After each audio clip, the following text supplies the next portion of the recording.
Ladies and gentlemen, welcome to the Sober Swole podcast. Once again, my name is Jake Howard. And I go by DJ Swirl. What's up, everybody? Hello. And before we get into the nitty gritty of the evening, I'll let you get a shout out to Royalty Nutrition. That's royaltynutrition.com. Check them out. And to help me along with that is Warhorse. Hey, it's Warhorse. Do you want your workouts to look like this?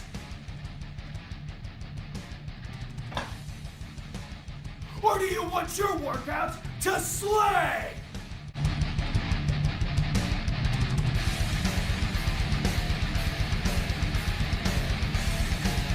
When Warhorse picks his pre-workout, he wants it to slay. If you want second place, go with somebody else. If you want to be a champion, go with Royalty Nutrition. That's right, ladies and gentlemen, Royalty Nutrition. Check out a veteran-owned and operated supplement company that doesn't automatically go to using the cheapest ingredients possible in their formulas. Use the discount code 37HAKE to save you 15% on your entire order. My next shout out of the evening will be to Gorilla Gains. That's gorilla-gains with a Z.com. They are a fitness apparel company that you can wear comfortably in and out of the gym. They also make great equipment that helps keep you safe while you train. Use the discount code JAKE15 to save you 15% on your entire order. And to let himself talk about his own, I tripped up on my words, DJ Swirl, tell him about Bye to Bye. Yes. Every week. It's a roller coaster. Bye to Bye at BUYTOBYE everywhere you are. Whether you are in store or online, we help you get what you need, where you need it, from the time you buy until the time we say goodbye. We do on-demand delivery, moving, staging, TV mounting, and assembly. Wow, I got them all this week. Hey-yo. Hey. And so yeah, speaking of that, I did a move today that was brutal. I'll get into that later. But yeah, so if you need something taken care of, we do all of the in-between stuff. If you need a big move, like a big move, get somebody else. But if it's in between, if it's not too large, we got you. We got you covered. This is the content creation. This is the creative side of Bye to Bye. This is Bye to Bye Studios. And this is where you can come on and vent about your week like we were about to, where you can sell yourself for the capitalism cogwheel. You know, like if you want to be part of the algorithm, we can help you do that too. So you can check us out at BUYTOBYE Studios everywhere you are. Yeah, that's it. Oh, good. Tippity type. So Clack, clack. while you get the interwebs involved with what's going on tonight, I guess I'll talk about the move. Yeah. So, gentleman had stuff in storage, and he was needing it put into his new spot. No big deal. Met him at the storage spot. It was air conditioning, which now is fantastic. So, kind of made the first leg of the move easier. Second leg, downtown Phoenix. Downtown Phoenix is always a difficult, moving anything besides a truck or a standard size vehicle makes it a tough situation. And so I couldn't fit in the garage parking area of this facility. So I had to be outside. Took us a little bit longer, blah, blah, blah. It is one of those units that requires a fob for everything. So getting in the front door, going up the elevator, getting in your room, or in your apartment. So yeah, that made it more fun. But they did reserve one of the elevators for us, and so it wasn't ready when we got there, but it was useful. And yeah, it was on the 14th floor of this building. So regardless of what we were moving, it had to move.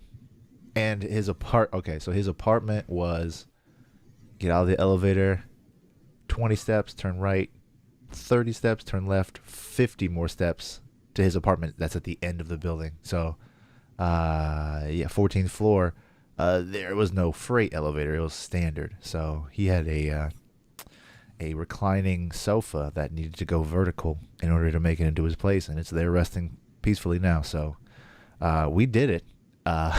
He didn't have a whole lot of stuff, but he had enough. And yeah, it was just we. So he hadn't seen the place. He just, I don't know how this went down, but he got the space and was just now seeing it for the first time. We, the help that I had, he asked me if I had been there before, and I thought I had, but I hadn't. But it sounded familiar, and it's where I thought it's right by where I thought it was, and so I did a quick search on the reviews, and the reviews are not great. They're not great, and like the most recent ones are all bad. So yeah, good luck to that gentleman. Getting settled into his new spot. But yeah. Oh yeah, and on the way there, I saw a guy projectile defecate onto the wall near Roosevelt on 7th Street. Like, I wonder, Oh my god. because that's something that's going to stick with you for a while. Every time I go This- by there this- now, I'm going to look at that wall. Yes, yes, yes. Well, it's going to be a story that you tell until you're dead. No, no, no, no, no. You know, Maybe, but I mean, I You don't. know? Where under what circumstance do I share that? I don't know, social setting situation. Is that at a people are talking funeral? about weird shit that they've Is seen. that at a funeral to switch up the energy? Yeah. Someone says something about, Oh man. I can't believe Aunt Maribel was puking all over herself at the end. And you're like, man, I hope that guy I saw in Phoenix that one time didn't die. Jeez, Like, man. what are you talking about? And you're like, hey, I saw a guy pull down his pants, projectile shit on a wall. He was subtle about it. If I wasn't paying attention, I probably would have missed it. But I did the job. The job took over 2 hours, and over 2 hours in the Arizona sun. And I went back, drove by, and it was there prominently. So someone's gonna have to scrub that off, or pressure spray, because it's not a good look. Not a good look. But oh yeah. Oh, this also happened in the movie. I forgot. So we're waiting for the elevators to get situated. In the meantime, tenants are coming in and out, just living their normal lives. And oh my god. So I'm sitting at the elevator, and there's like stuff lined up getting ready to go on the elevator we finally get reserved to us. And this young lady comes up, and she's walking a dog. And so it's a little black dog, and didn't think anything of it, but it's hot. It's downtown. So I just asked her, I said, is he pretty acclimated to living downtown? And she's like, oh, I'm just dog sitting. But this dog is, he's lived downtown. She said, I'm pretty sure he's lived downtown his whole life. So I was like, oh, that's pretty cool. She's like, he's old. He's like 14 years old. And it didn't look like the dog was 14, but it was small, and it was spry, and and so she says that, and for whatever reason, I say, well, they say black don't crack. And she just, and her eyes raised, and she goes, yep, they do say that. And then she got in the elevator, and I was like, have a good rest of your day. It was just super random. But yeah, I don't know if she took well to it, but she pretended to, which I guess I appreciated. But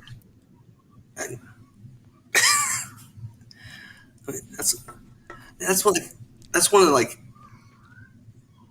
an eternal saying.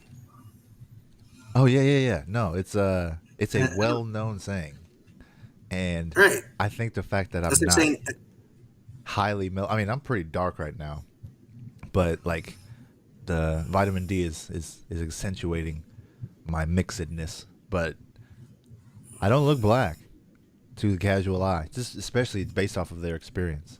So, like, at all. And so, and this was a white lady, and she had red hair, so it was like she was the opposite of melanated, whatever that is. Mhm. No, I don't say opposite, but she has a low melanin. well, it's But, like saying the other saying that you say right after that. It's black don't crack, and then Asian don't raise it. Oof. Yeah, I'm not gonna say that.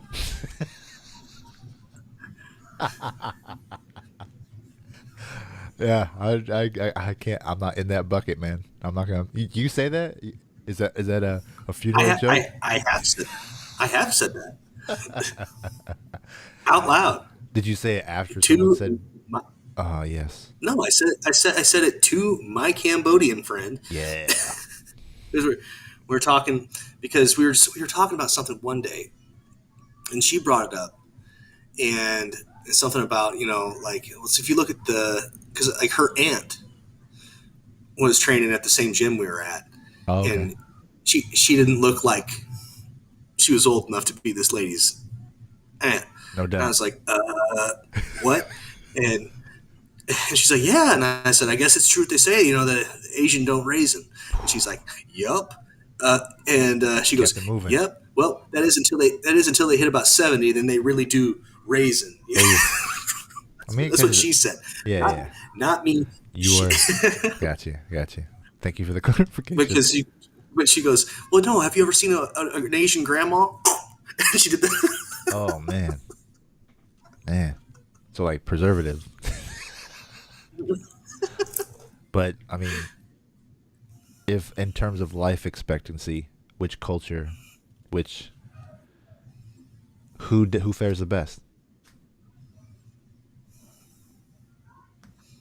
I heard this a while ago. And I think it's Asian cultures. Yeah, I think they're up there, right? They last pretty long. Yeah, something about less inflammation in their food, less Oh yeah, no inflammation doubt, causing food. no doubt, no doubt. Um,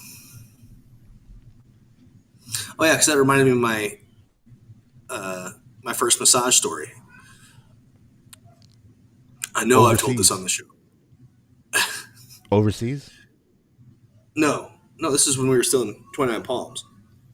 Where's that? What is that? It's a base in California where we were at. Oh, okay, got you. In Cali, got you. So we were out in town. It was actually we were getting ready to go on our first deployment, and so all of us, small town, don't know any better. 18-year-olds are like, well, they got massage parlors out in town. Might as well go. Right. I've never had a massage. Yeah, me either. Wonder what that's like. And it sounds like a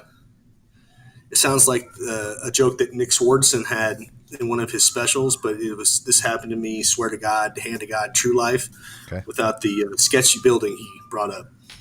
Oh, okay. But we go into this shop, and it's right next to one of the barber shops, and we Convenience. all say, okay, we're here for if you have openings. And, oh, sure. And a younger lady comes out and calls back one of the guys. Another lady who's of like in her 30s comes out and calls one of the other guys. And then the oldest woman I've ever seen comes back and calls me back. And and life's good. I'm trying to figure out, like, okay, I need to relax for this to work. No How doubt. do I, like, okay, so I'm trying to chill. I'm breathing, and So, okay, I'm getting to it. so what age were you expecting? I don't know, someone not 90. I mean, you had never been before, so you don't know. Maybe she is Yeah. the most tenured. So isn't she the Well, most? see, and that's skilled? and that's what I told myself. I was like, okay, all right, I mean, this will be fine. She's Pretty sure obviously she's been doing this for a long time. yeah. I'm pretty sure she's gonna make it work. Yeah, this is gonna be fine. You're not the first person And- who was surprised by her age. Let's be real. Right. There you Yeah, go. obviously. She knows how to set the mood. Obviously. Right. So, and we're sitting there, and then she gets my back down, and she works her way down, all my legs, up my butt, my back, How all my was the shoulders, massage? neck. How was the massage? Great. So great. Best we, ever. we flip over. She tells me to no. But she tells me to flip over. And so she's working my front. I'm like, okay, this is part of it. That's cool. And she goes and she's working my thighs and stuff. And then she pulls the sheet down and she taps my dick. Oh, tough. And she goes, "You want?" And I said, so I'm confused. I go, huh? And she goes, "You want?" I said, "Oh, no, ma'am. No, thank you." And I didn't get a massage. See, that was when I was 18. I didn't go see any massage therapist until I was 24.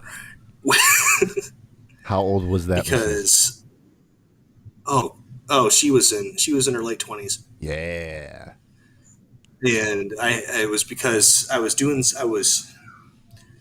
benching, and something had happened to where my forearm had locked up and it felt like it was going to tear. And so I said, "Hey," I went and found the big guy that everyone knew. His name was Big Dave, R.I.P. And I said, "I can't use my left arm." He goes, "Here's the number to my massage therapist." I said, "Thank you." So I called her, and she was just this nice German lady that dug in there and found where I was and released it. Nice. And it was like a week later I was back to moving. And she didn't. But she didn't tap tough. She didn't tap me and ask me if I wanted it, and so that was cool.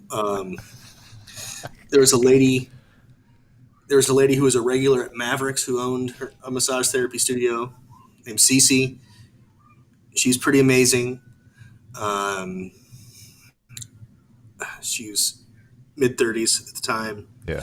I saw the weirdest massage I ever got was from a dude. I can't remember his name. I remember the name of his business, What? but I won't dog him publicly. You wouldn't. So you do know his name. Well, I know his business's name. I don't know his Okay, name. gotcha. Do you And there remember was a the lady- name of the other therapists? Which one?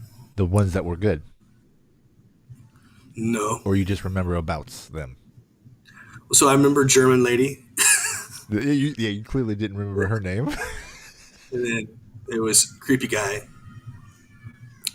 and then there was Cece. I knew her from the bar, and so I know her name. And then Melanie, because she was one of my buddy John's clients Okay. that had her own business, and that chick, that is the best massage I ever had in my life. There you go. Like, if I could fly her out to fuck me up, I would. Oh. Straight up. And that was just. Did you have multiple visits or just one? Yeah. Like when I was, because when you're constantly lifting heavy and stuff, and your body is just tight, and let's just say your blood volume's running higher than normal because of totally legal supplements that you're taking.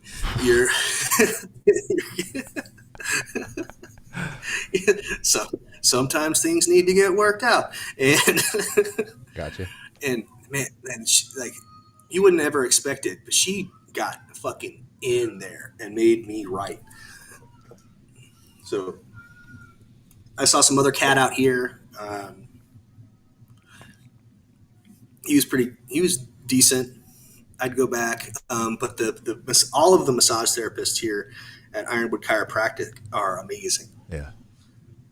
I wasn't going for full blown athletic, rip me apart and put me back together massages, but they're all great. Yeah. All of them. They all do it different, but they're all great. Real relaxing, good shit. So this is a chiropractic. So This is a chiropractic. Is that a thing? Chiropractic practice, and they also do massages. Yep. Because I'm currently in the early stages of my chiropractic journey, or however they describe it, and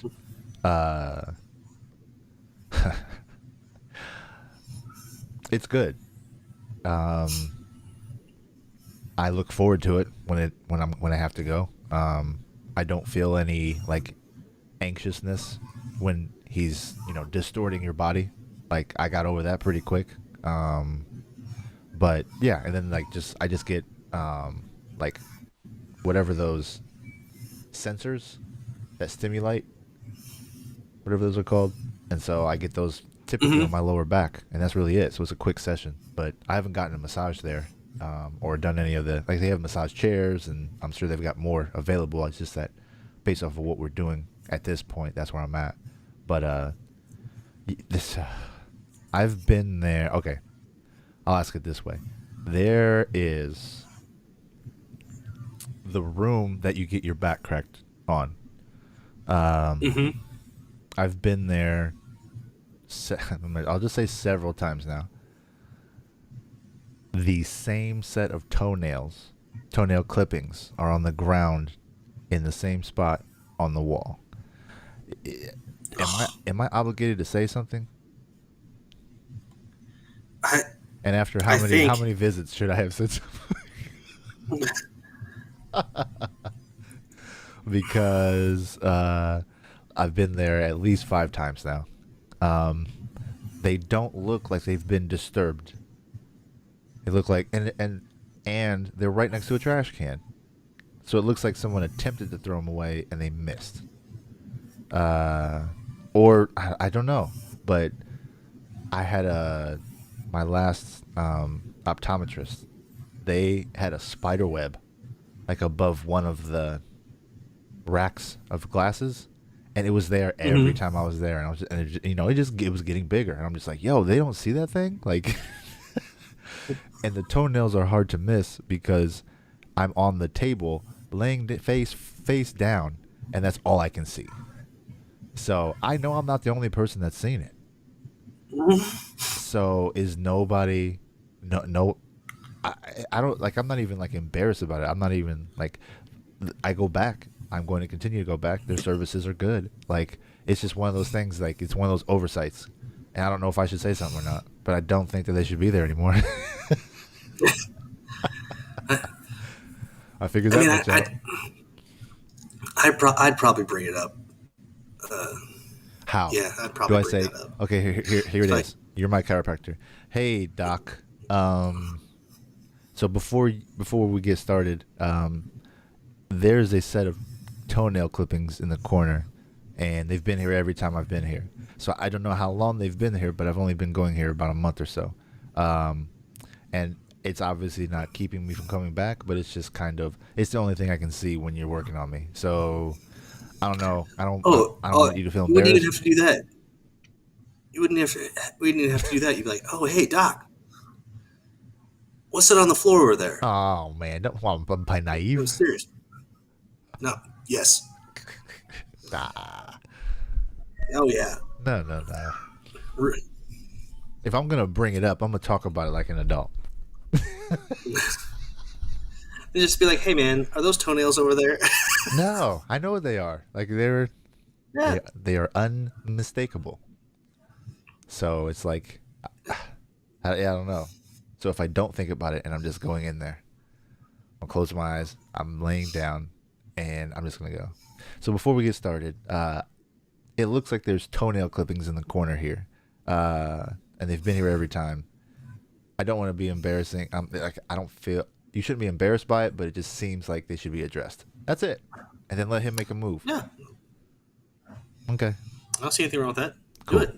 Fantastic. Thank you. You do it your way, because my way would be totally different. but getting toenail clippings aren't part of my service, so, or my experience. So Correct. It's literally not changing what happens. And the people there are pleasant. I have no other gripes about that facility. It's just like, so it bugs me. Like, it's like, why is that thing there? Like, these people seem like they've got it together. Oh man, I don't know. It's just a weird thing that happens every time I go. So I get you. No, I would be. I mean, if everything is great other than random toenails, I think you're okay. It's not like you're laying on the floor collecting them. I will say this though, I have been wearing my mask every time I go in there. So just for consistency, nothing else. Yeah. And So he wears a mask when I'm there, when he takes care of me. And he asked me the first time, he was like, "Do you need me to wear a mask?" I said, "Nope.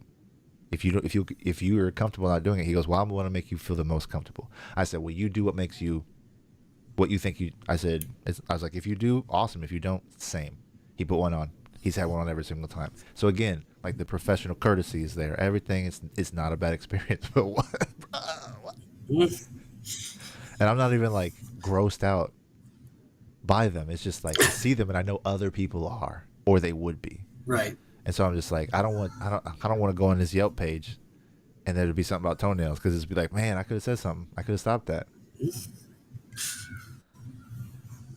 It's that's the Holy Spirit working in your heart to do the Lord's work. That's what's good. I'm just trying to put it in I'm just trying to do it in the most positive manner, because it's a random thing that once it happens, it's done and it's over with. Cool, thanks. Keep it moving. And then the next time I'm there, I'm not gonna bring them up because they're gone. They're literally not even a talking point. So, I've had nothing but great experiences with Ironwood Chiropractic too, and then I'm actually going to have Dr. Butler on the show at some point in time. So he said he wants to do it. He is a recovering addict as well, but he and his wife bought the it's called Zen Life yoga studio out here. oh, okay. And she's the one that did did I tell you about, like, I went and saw the Reiki, Yeah. however it's pronounced, healer. That's his wife. Got you. Dude. I don't know what kind of wizardry she studied, but it has helped me immensely. Awesome. Immensely. But he said, try and get her to come on too. And I said, absolutely. We actually had someone reach out to us and asked to come on the show. I'm working on getting that scheduled out too. They're out in Pennsylvania. I have to do some more digging into it before I shout their name out and figure out what's going on. But like, it's looking like it'd be a really cool. Under what context? Well, I just want to know them better. No. I'm talking about the outreach. How did that happen? I'm just curious. They just hit us up in a DM. Very cool.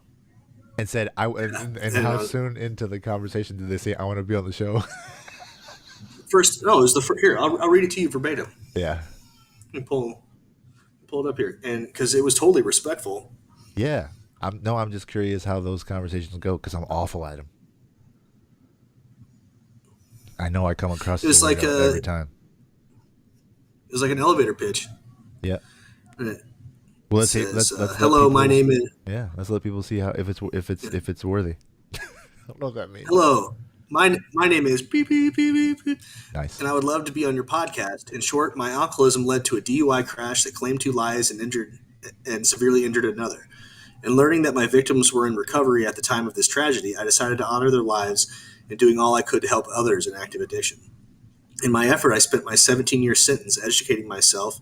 I earned a master's degree in psychology and got state certified as a substance abuse counselor. I also speak at DUI victim impact panels and recorded my YouTube story that was widely used during the pandemic. Please check it out. Use my website. My website is and listen to my podcast for a better idea. I hope to hear from you soon. Dope. How long ago was that? He sent that to us yesterday, okay. And I got back to him today. Nice. Yeah. No. So first impression is positive. Sounds like he's got stuff together and be somebody who could add value to the show. So no, I don't see any issue with it. Yeah. But yeah, I'm just curious. That's nice. It's nice to hear how people approach it. Yeah, and then I was like, done, dude. I don't even know who you are yet, but let me. Right.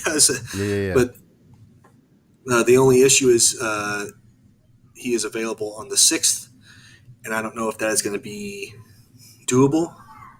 ¿Por qué? Because as soon as they say we can start moving shit into this new house, I'm going to start.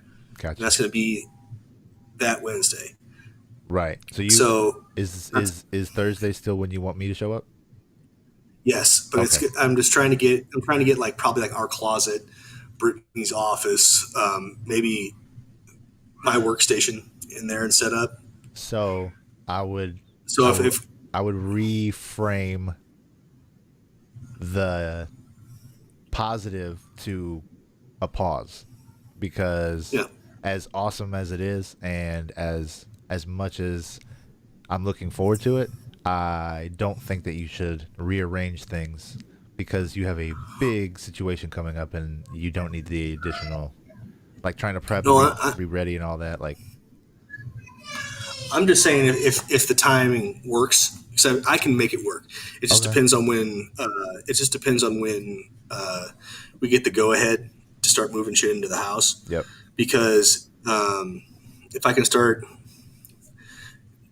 truth be told, I might start moving crap in during the day before we're officially closed anyway, because it's in the same neighborhood. You know what I mean? yep, And once that's, and then if I can get everything that we need to moved over there and make sure that everything is set up, then so be it. yeah, Um, but yeah, and if I can't do that, then I'll have to be like, sorry, dude. You yeah. know, but I have a strong feeling that it's not going to be. I have a strong feeling I can get it done. Okay. No, if that's how you feel, I then feel it. I feel it I in the force. I will work to make myself available to make that happen. So, but I would say just be transparent and let him know what you've got going on, so that way, in case something comes up, he's prepared. Well, yeah, no, that's what I said. I said let me work out the logistics of it because we talked to my wife and then of course you. Yep. I said we're getting ready to move into a new house and that's the day that we have to go ahead and start putting our stuff in there. Let me just double check. And he said take your time. Cool. So No, you had that in the right oh yeah, order when no, you said that. When you said her and then me, that was the correct order. oh yeah, oh yeah. Oh, I know. But what was I going to tell you? I've had a shit week starting with Father's Day, actually. Oh man. Like my Father's Day wasn't bad, so let's just get that out of the way. Okay. Good. Um, my dad called me. He said, no, my dad said, call me when you have a chance. And I was like, oh, cool. Yeah. And so I call him and he says, hey, your grandpa's in in the emergency room and they're moving him to the ICU. Like, great, super. Right. Grandpa's 80. This stuff's starting to happen. He has a disease where his lungs just quit working. Basically, is what it is. It's not Gotcha. COPD, but it's It's bad. something that comes after you have COPD, pretty much. Okay. And I said, well, great. Let me know. Keep me in the loop. And then Monday, I was all screwed up because he said, just so you know, the doctors said get everyone in town. He might not make it out of the hospital. Yeah. And so I don't know. I mean, like I showed like all the cool stuff that my family that he sent me, right? Yeah. Well, the reason why I got all that stuff is because he was like, "This might be the last time I'm seeing you. I'm dying. Here's all Sure. this stuff." Yep. You know. So I've kind of like I've been like accepting of this, but I am not at the same time. Um, my grandpa Howard is really one of my heroes in life, and he's like the kind of man that like I think I would really strive to be and hope that others that know him would strive to be like him too. Dope. You know what I mean? Like Yeah. one of those guys. Mm-hmm. And I have to tell you a not PC story about Grandpa here. And it's him not PC on purpose. Okay. but but so yeah, it's he's so I was like I gotta go, right? And I'm Right. talking to Brittany and trying get logistics worked out and set up, and I was like, and planes were going to be a pain in the ass, and I was like, I'll start driving right now. I don't care. I'll make it. And then my dad calls me and says, "Don't. Yeah. You won't make it in time." Mm-hmm.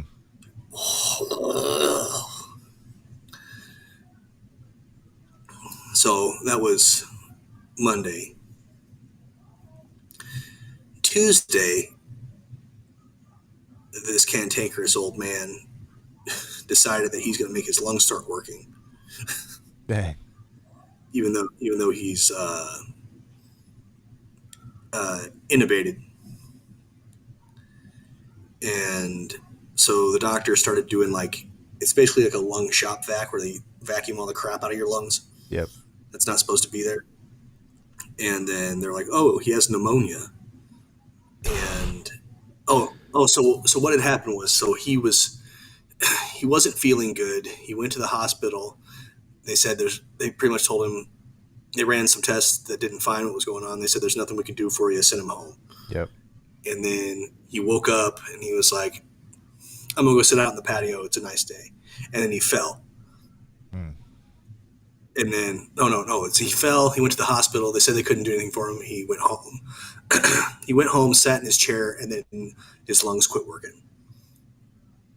So he had to go back to the hospital. Yeah. And that's what was going. That's the timeline. Well, anyway, so they get to the hospital. They checked because he's got an aneurysm that's under his lungs. It hasn't moved yet, but they've got him on all the blood thinners in the world too. Sure. And oxygen. But so then they found out he had pneumonia.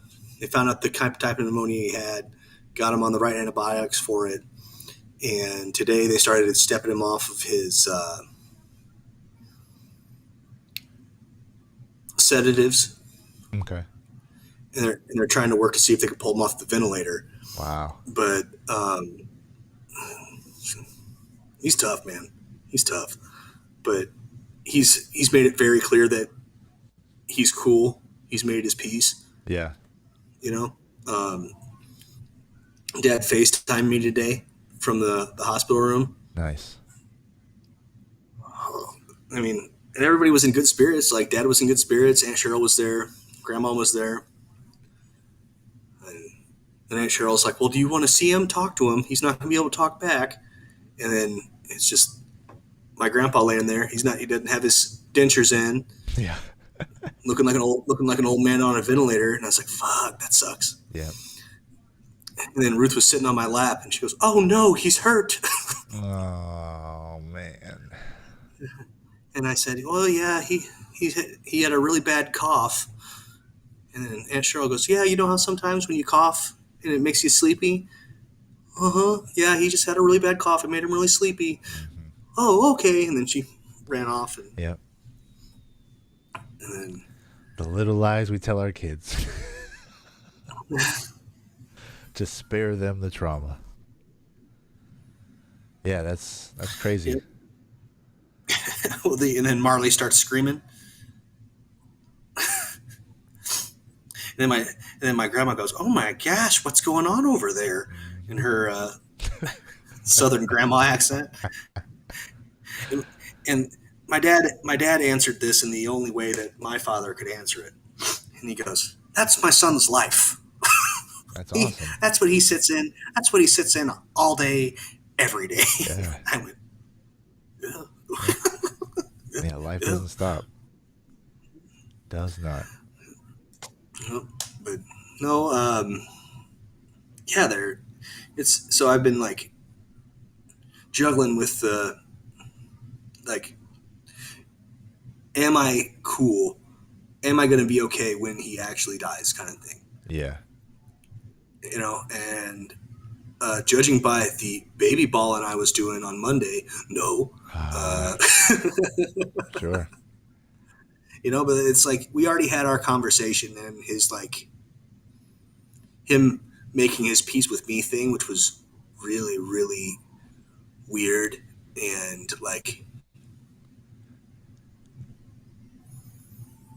Does it feel like an like honor? sad and somber. It did. Like it was really cool. Like he made it his business. Like when we were there in November, he was like, "Come with me." Yeah. Like he made sure to have like that one-on-one time with me. It's like movie shit, bro. Yeah, well, it meant a lot too Yeah, that's dope. because he doesn't like do that. And You know, that's it was and that yeah, is, yep, that is the reason why it's so valuable. yeah, Absolutely. I'm pretty sure I told you how my brother passed, correct or no? yes. So, for those who have missed it, uh, my brother passed when he was 24 years old. He got a really rare form of cancer back in the early 2000s, and at that time, only like a dozen or so cases had ever been reported. And so, took a turn for the worse, and he fought it for basically 2 years. My wife and I, we were dating at the time, and she worked in hospitality, and there was a water park inside of a hotel, like a resort style thing like that. And so she had gotten passes for us to go, and because she had to do something up there, and so we were like, let's make a trip out of it. Cool. And so she went, and so she was like, will you go with me? And so I had a conversation with my brother because he's on his last leg. He's made peace, but he's 24. So, however, you can do that at 24. You know what I mean? And he had a fiance who he left, and like he didn't leave her, but he left us, and so like she stayed by him until the end. So like it was a lot to unpack. But the night before he passed, I told him what was going on, and he was like, "Go." He said, "Don't stay." He said, "I'm not." He said, "I'm not going anywhere." Like his physical body wasn't going anywhere. And I mean, reflecting back on it, that might have been his way of protecting me, of, keeping me away from having to see his last moment, because I don't know what that was. And both of my parents are registered nurses, and so like they knew what it was going to be. They knew what to expect. But so yeah, I was on my way to Indianapolis, and my mom called me, and she's like, he's gone. And so flipped the bitch and came home. And so we kept him home with us because we didn't want him in a hospital. He didn't want to be there. So he was just sitting in his chair. And so yeah, it was like, so I had a similar opportunity, but also like I was 19, 20, 21 at the time. So it was like Yeah. still super young as fuck, still naive. He was my best friend. So it's like I had been grieving for a long time because it took who he was away.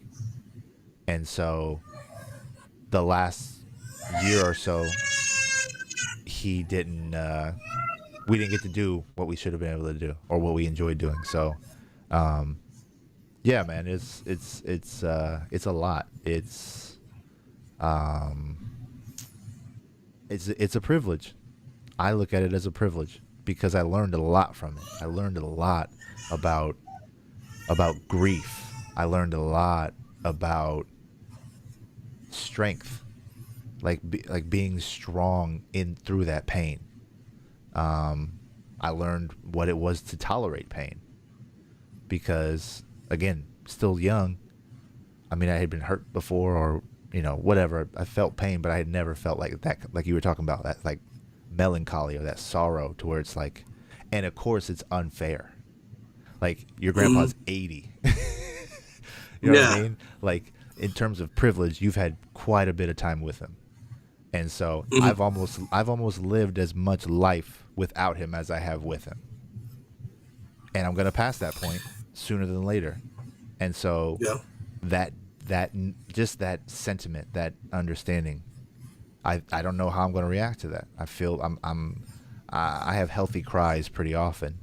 So I'm not worried on how I'll react. I just don't know I might need to be by myself. I don't know. Yeah, Hey, and it's a real that's one. okay. Like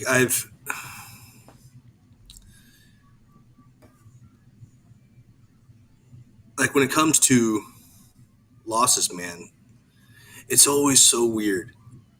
Like how the grief comes in waves. It comes in waves, and it's all of a sudden it's like, hell. Well, it's like I told you, I can't listen to Deftones Right. or 311. Yep. Like we were driving in the car Sunday before Dad had even called me and told me anything, and a Deftones song came on my Pandora, and I was like, "Not today, Nick," and and you know what I mean, Yeah. and like, just right out loud, couldn't help it. Not today, Nick, and then and it's yeah, it's weird. It's so strange. I've been having a hard time. I've been having a harder time not drinking this week, Understandable. and and it's so dumb because it's like,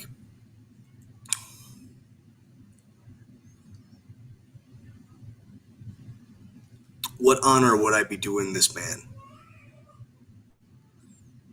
if I did something that I would knowingly hurt myself and my family? What honor would that give to him? Right. You know. But then my body's like, you don't want to feel that shit. How long does Yeah, that come on. last? Because, like you said, it comes in waves. Like, like sorrow comes in waves. I was talking about, like you're talking about my You're craving. wanting to drink. Yeah.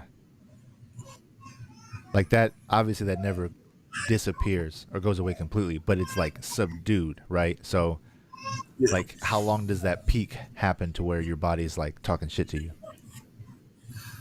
Man, it feels like it lasts a long time. What? Because you're in it, yeah.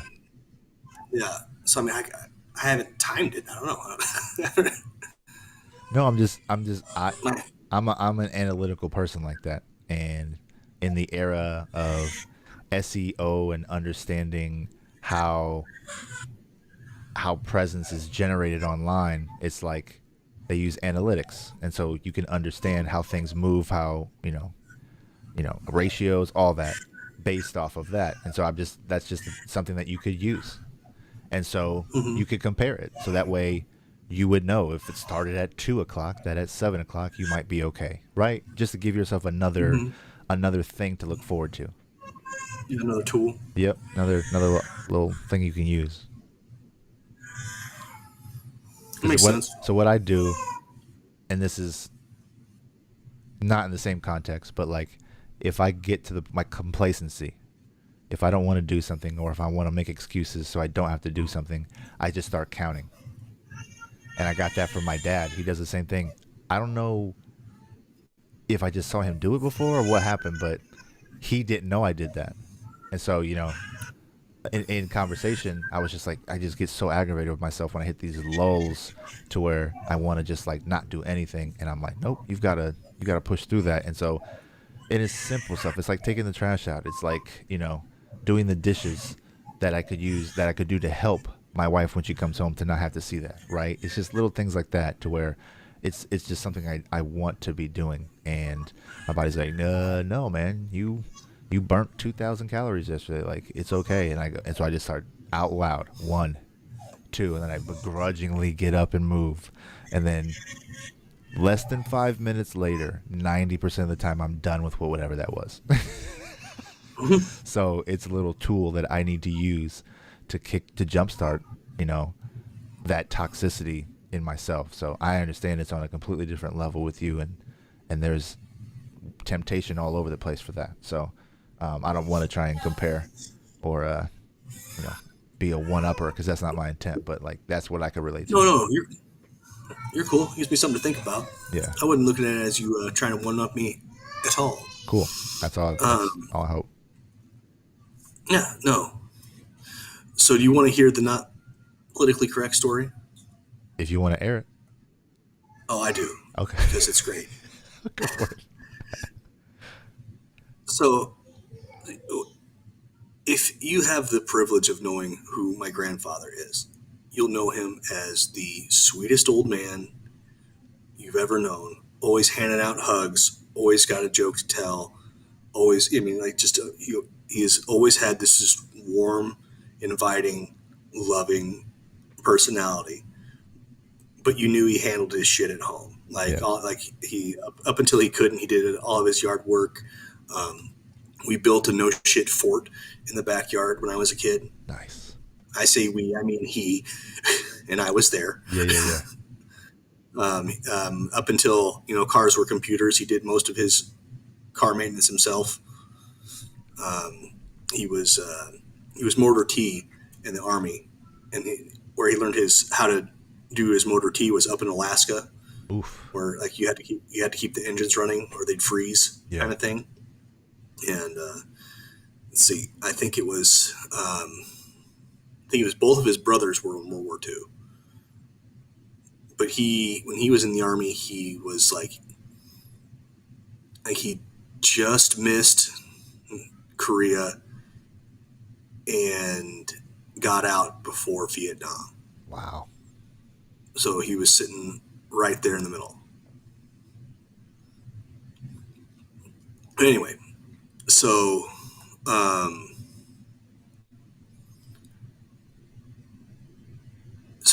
there's a workout facility down in Peoria, and it's called the Riverplex, and that's where he'd go and he'd meet up with all the other old people that did their walks and talk to their personal trainers and nurses and stuff that monitored their blood pressure and things before and after workouts, and yeah. And all right, so it's not the R word, but are you aware of what people with Down syndrome were referred to as before, like the R word became popular? And it was the medical terminology. Or do you know what I'm talking about? I think so, but remind me. So people with Down syndrome a long time ago were referred to as mongoloids. Yes. Okay. There's a man with Down syndrome at this Riverplex where Grandpa would go work out, named Jeremy. Yeah. And Jeremy just loved my grandpa. Like, my grandpa would just be, every time he'd see him after he saw Jeremy, he'd be beaming. Yeah. And he said, well, what's going on, Grandpa? Why are you so happy? Well, I ran into my mongoloid friend, Jeremy, and he'd run up to me. Oh, I love you, Wowie. I love you, Wowie. And he'd give me a big old hug, and we'd walk around the track, and we'd talk about this and that. And, oh, I just love you, Wowie. I love that mongoloid. Yeah. And that's my not PC grandpa story. It's not the best, but it's something that hits me in the heart every time. No, it's dope, man. Because it's the intent, right? Yeah. There's no malice between him, or there's no malice underneath him using that phrase, right? He's not doing it it's not an attack. It's warmth, right? Yeah, and that's his whole thing. He saw this kid with Down syndrome, and he's like, "Hey, come on, hang out with me, dude. Come on, buddy." Yeah. That's who my grandpa is. That's who he's. I've never known him not being that guy. Yeah. And I can't speak for my dad's. To be old school like that. That's awesome. Yeah. I can't speak for my dad's childhood, but I have never not known him as just good. Yeah. And does it look hard when he does it? No. Yeah. No, it's just effortless. And there's nothing fake. It's nothing staged. There's nothing fake. It's just him. Yeah.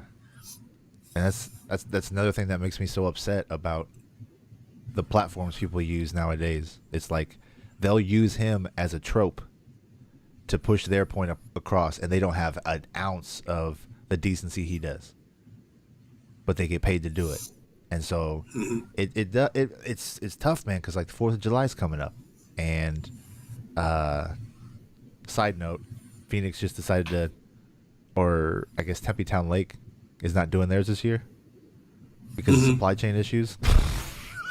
So no fireworks. But yeah, it's like to be able to want to honor people like that.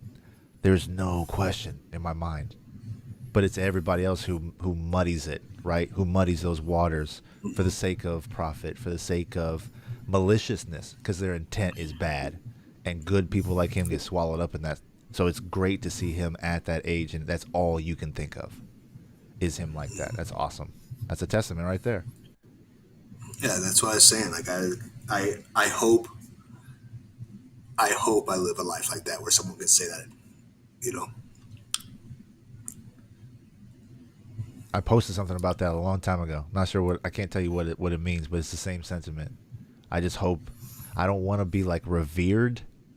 I don't want to be like memorialized, but I want, when people think about me, it encourages positivity. It encourages selflessness. It encourages people. It encourages challenging people to where they have to step outside of their comfort zone for the sake of learning more about another person.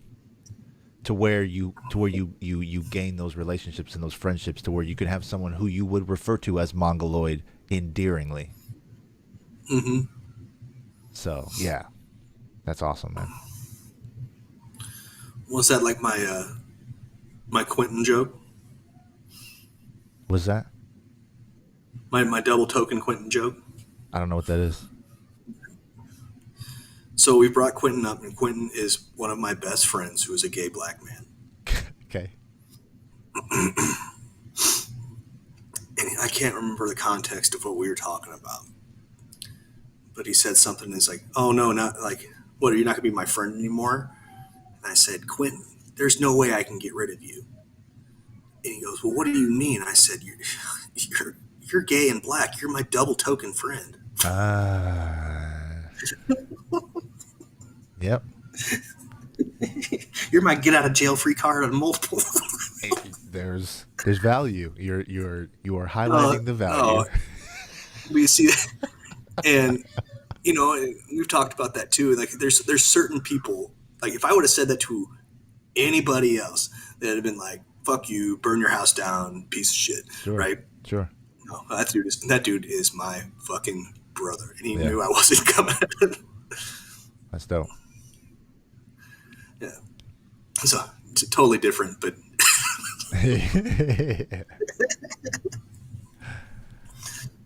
it's been a while since I've had a Quentin story on that. Yeah. Well, speaking of it's been a while. I was supposed to play poker last weekend, and you asked me how I fared. That's right. So my friend Erica, she doesn't play poker. I don't even know if she knows how to play poker.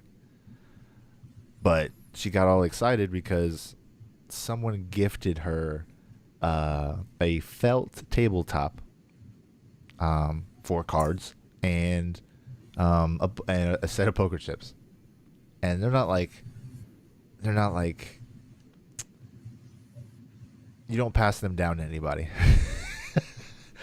And so maybe there's sentimental value for her, but just based off of the poker I've played, I wouldn't expect to see that set as a token of appreciation. But she was excited, so she wanted to get a poker game. I hadn't played in a while. I was like, cool, let's do it. The felt tabletop was for blackjack. So it was not even for poker. So, and everyone else that showed up with the intent to play was ready to play poker. So, needless to say, we played blackjack. And so, she didn't know she was the dealer, didn't know how to deal. We basically educated her as we went along. But, we had the honor system, so it wasn't a big deal. And It was a really fun night. Um, but yeah, she oversold. And she has a like a condo, and the table that we played on wasn't big enough to hold the felt, so it just kind of draped over her table. But we made it work. We made it work. That's what we do when we get together. We just figure out how to have fun. So no, I didn't play poker at all that night. I was doing, and here's another thing. We decided what the value of the chips were, and it was about $100. We all won from her, and none of us got paid out.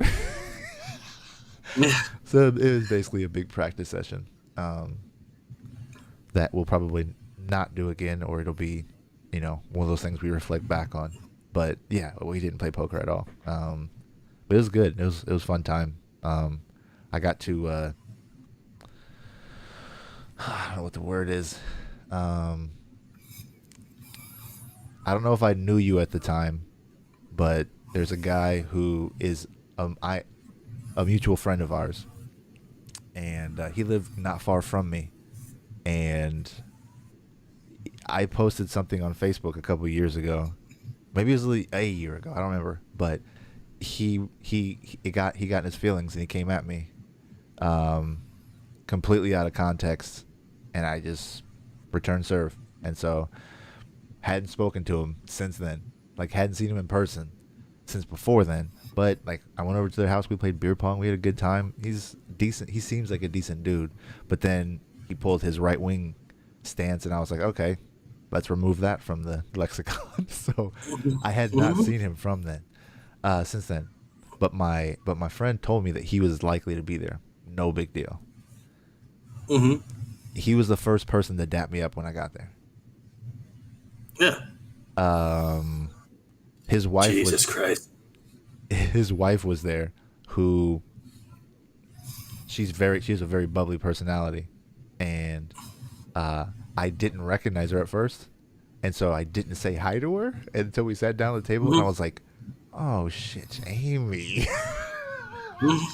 So I then had to apologize for not welcoming, greeting her the proper way, because it was like, Yeah. and again, it's something that was done on Facebook, so I gave it the value it deserved at the time, and I haven't thought about it much since. I honestly don't think about it until it shows up as a reminder on Facebook. So, but yeah, it was just unusual because I don't get out a whole lot, especially lately. But yeah, so I'm supposed to go see her karaoke event, which she works at a local hotel, and they are trying to do a karaoke night on Wednesday nights. And so after we're done here, I'm gonna swing by and see if there's anybody there. Give her some pointers, or Nice. give her just see what it looks like. But I'm excited for her because she's looking forward to it. But yeah, and shout out to her for the poker, quote unquote, poker night, because it turned into a decent time. But yeah, that's how. We'll give let's give our longtime listeners a Paul update. Fantastic. He's still working. He's doing well. We went over there Saturday before Father's Day. They had a few people over, and I put a reel up on Instagram with the Rod Stewart version of Forever Young playing in the background, as our boy young Paul did a gainer into his pool off of his roof, and that man.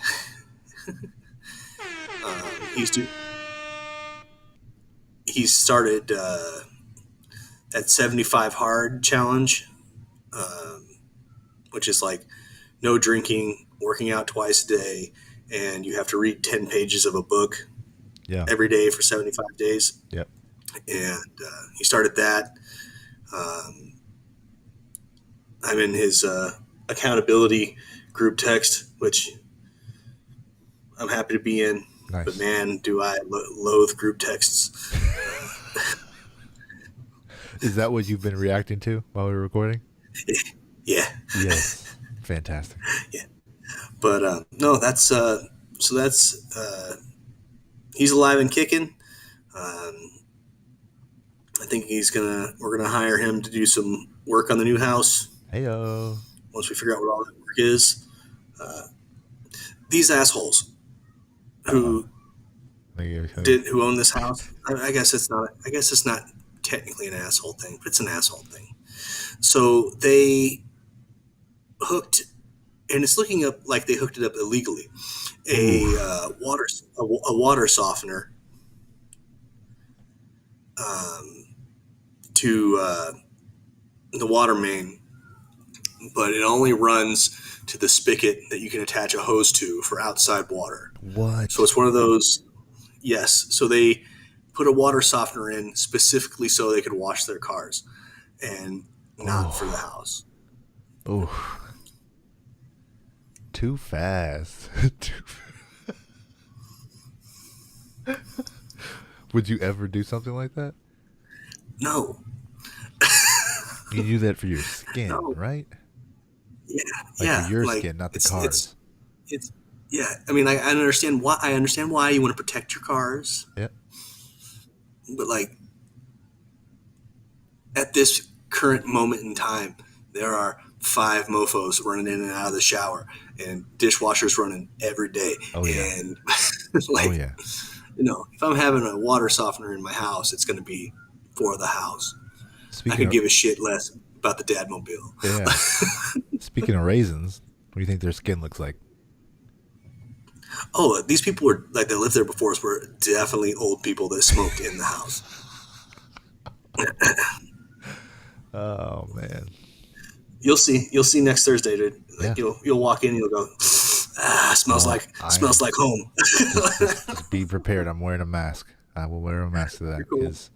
Yeah, cigarette smoke. I mean, I DJ'd for a long time, and I DJ'd in an old marina, the building that the club was built in, and so it was like 25, 30 feet high, and I was elevated in a DJ booth, so all I got was the smoke.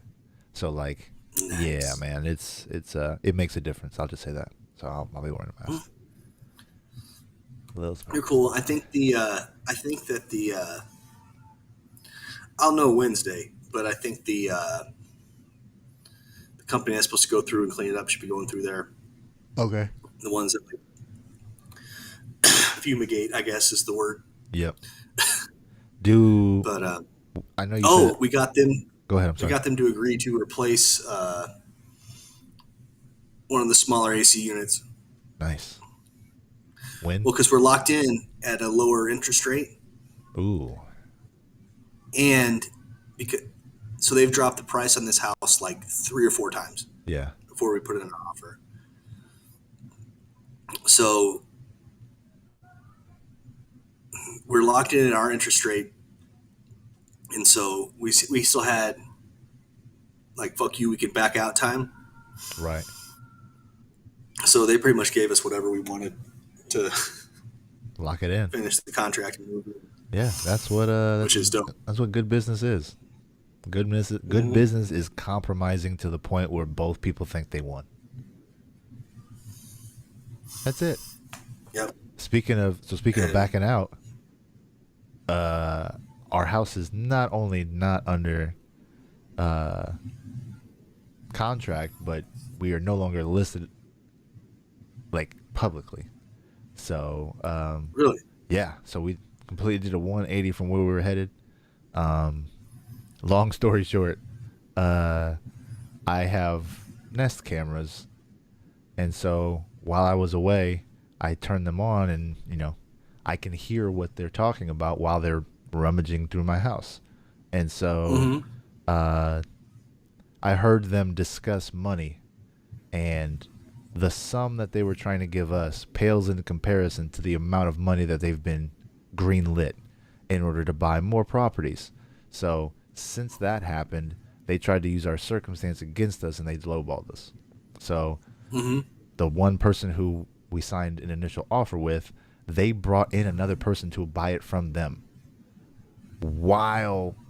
before we had even gotten to where we needed to be. And so I sniffed it out, and I listened to it. And so I was like, okay. So it's not about them being able to meet our demands. It's them leveraging the market, our circumstance, to maximize their margins. Cool. Go do that with somebody else. So, because all of a sudden, there was no contact. There was no urgency on our realtor's end to make this work, to get to where we needed to be in a good spot. So I asked about the earnest money, the back out time. I said, so at what point do we get rewarded for their cold feet? And she said, oh, not until the inspection is done. I said, cool. It's been 2.5 days. You've not reached out to us. Where's the inspection at?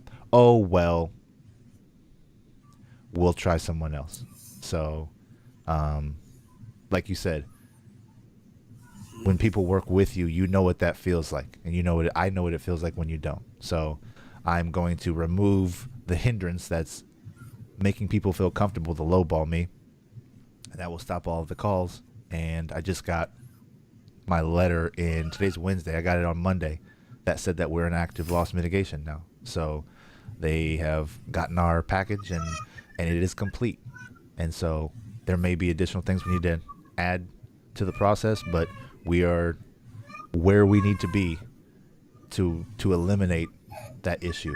And so one of the people who I recently spoke with, who's a servicer essentially, they said, oh, they're, because these people cold call you, they try to get your situation, and then you give them information, and then they just ask for more. They just try and get as much as they can before they make any kind of decision or move or offer or whatever. And I'm like, you're all like, they're strangers.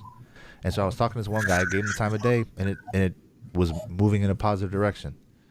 And then I mentioned my lost mitt situation, and he completely changed because what he wanted to do was do that for me.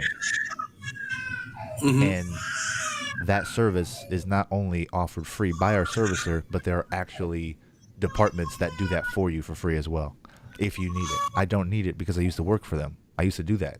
So I know when I'm being jerked around. I know when they're not working for us. And as a servicer, as a representative who takes a cut of our sale, if you don't have our best interest in mind, I'll find someone else. So the market shifted, the rates went up, all of that happened. And so I'm like, cool. Exactly what we thought was going to happen is happening. And we're still in the good spot we need to be in. And we have the hardship in order to qualify for the assistance. So it's just like, it's a matter of time. So it shifted from a good direction to a better direction, because once we get that squashed, once we put it back on the market, people are going to have to give us close to market before we even have discussion. So looking forward to that, very much so. And sorry, go ahead. Do you want to talk to Casey? Possibly. Dude, I have never met, and it's not just because she's my friend. Yeah. But she's a dog. No, that's what we need. We need someone who's going to work for us, because we have a special circumstance. We want to live in our property for a specific amount of time, and everyone that we talk to sounds like that's not possible. And it's not possible because it can't be done. It's not possible because they just don't do it. Okay. Because it's so look, here's what I want to do. I want to get a certain amount for my house, and I want to rent it back for 6 to 12 months to allow us continuance for my wife and my daughter at the same school that they're both at. So it's it's an easy sell, right? They need to get renters after us anyway, but we're going to pay rent like they've done upgrades without asking for the upgrades for that amount of time, because we're comfortable with the house. We've lived here for 12 years. We're good. So all they have to do is meet us halfway. So we'll pay you like the rent, like you bought the house at market value, but it's not going to be the case. And so they'll be able to make up the money that they're going to have to use to fix the house. It's a win-win. And I'm the one that's offering it up. So it's not even something they have to sell to me. I have the idea. They just don't like how they have to do it.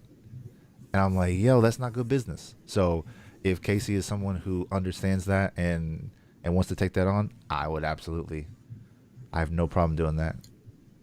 Yeah, I'll give you her number right when we're done. Cool. No, because she's I think I have it. She's a fucking... I think she gave it to me when we didn't she do the show? Yeah. Yeah, I think I have it. I know I have it. Yeah. So I'll reach out to her. Dog. Yeah. she grew up in real estate, and then now she's just Yeah.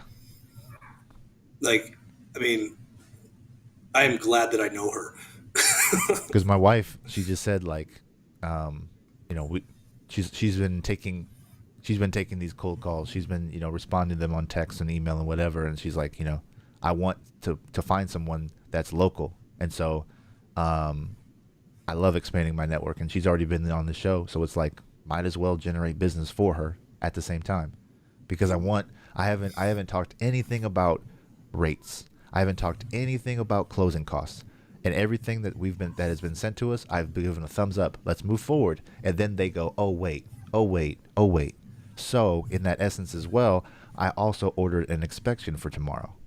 So I'm going to come out of pocket to make sure that's done, so we know what the value of the house is when they come and do this.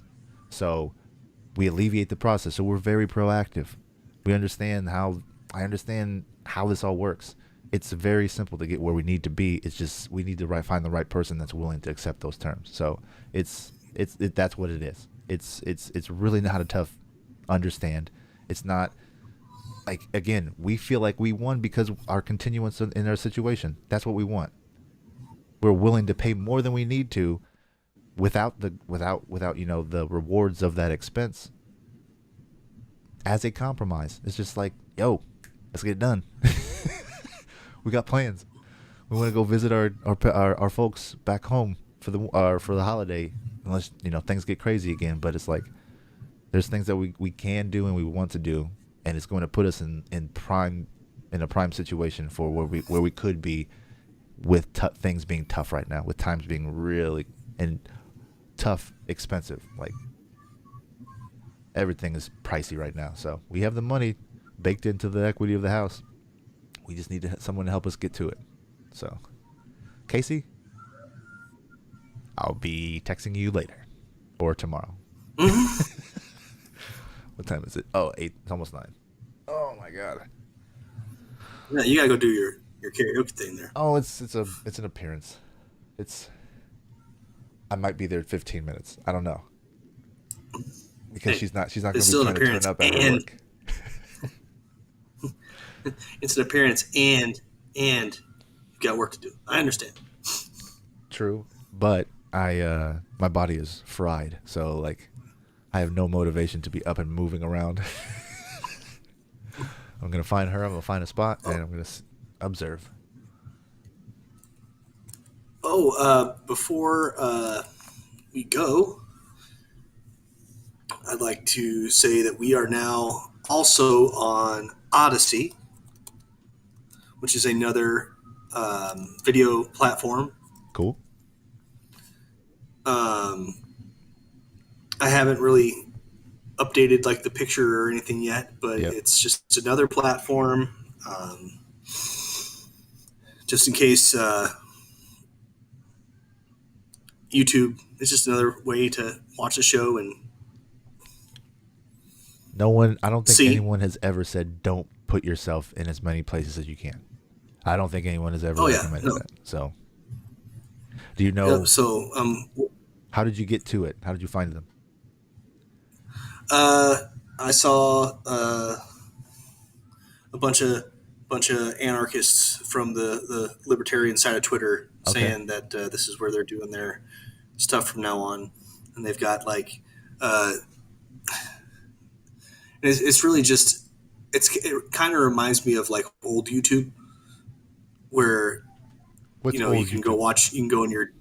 go on your deep dives with conspiracy theories and Oh, yeah. you know, ancient aliens and dorks doing math on the front page and stuff like that. And Yep. you know what I'm talking about? Like Yep. oh, you can find. Here's how you build your nuclear reactor at the house. You know, Yeah, that's videos like that kind of thing. So it reminds me a lot of old YouTube, gotcha. but it's based on like they have a crypto that they work with that's just theirs. And it's how transactions work. Yeah. Like, So what you're saying And then is you we're, can- we're about to get in that crypto bag. Is that what you're trying to say? no, I'm not saying that at all. I'm just saying it's pretty cool how they have it set up. and then like you have the ability to be monetized right away. Like people can just like straight up give you money if they want. Yeah. Like you're tipped, and then they can tip you in the platform's crypto too. Like it's interesting. I'm figuring it out, but Well, send me I got some a hard. information on it. I need to check it out too. Yeah, well, if you go to odySee.com, Okay. then /@ so you can just type in the search bar Sober Swole Podcast. Okay. And yeah, and it, because with YouTube you type in Sober Swole Podcast, and then it's like, are you sure you didn't mean this other person's stuff? Yeah. Yeah. Yeah, here it's just like, no, this page, here you go. And yeah, man, it's so far so good. I put up let's see. Yeah, you have to be logged in to see the stuff that I've labeled as mature content, which is cool. Which is everything, or I think I'm probably gonna take. No, I'm probably like, because they're pretty. I could probably take those tags off actually here, because I don't really think they care too much about the swears. yeah, we don't get too crazy on here, I don't think. No, but I have it set up to where if you want to watch the Coach Ruthless runs the show episode, you have to give us 3 whole coins of their. Yeah, I don't know. It's pretty interesting. I suppose I should go help get the Marley Monster to bed. Yeah, it sounds like she wants your help too. Yep. So like and subscribe to us on YouTube and Odyssey as I figure life out in other platforms to put our content on that won't send a bunch of raging Republicans to Ryan's house. Oh man, don't put that out there, man. Don't put that out in the ether. No, remember we were talking about that other platform. You're like, nah, let me edit those videos before we put them up. Yeah. No, again, and it's not that I can't take what someone wants to bring to the table. It's just being aware of what's coming. That's all. Yeah. No, I know. I know. And I don't think, But then I was like, any of my stances are like anti-lib, are they? no. Okay. Yeah, I'm not worried about that. Just people. No, and another thing that I've done too, and I've made it very clear to people that like on the liberty sphere that I'm in, Uh-huh. I'm always like, don't expect this to be a libertarian show. Right. Don't. But because isn't that good? Yeah, Shouldn't it be represented in that form? Yeah. Oh no, yeah, and I said when don't expect to hear me getting in political arguments. I have an opinion. Ryan has an opinion. We both nod and we move on with our day. I'm not here to dick measure with nobody. Yep. So if that's the kind of content you're into, nope. Gotcha. This is a sober dude talking to his buddy about how weird life is, and that's. So speaking of life is unhappy right now. So yeah, I must go make life balanced. sign us off, sir. Ladies and gentlemen, thank you so much for listening to the Sober Swole Podcast. Once again, my name is Jake. My name is DJ Swirl. Have a good night, everyone. Bye. Hey, it's Warhorse. Do you want your workouts to look like this? Or do you want your workouts to slay?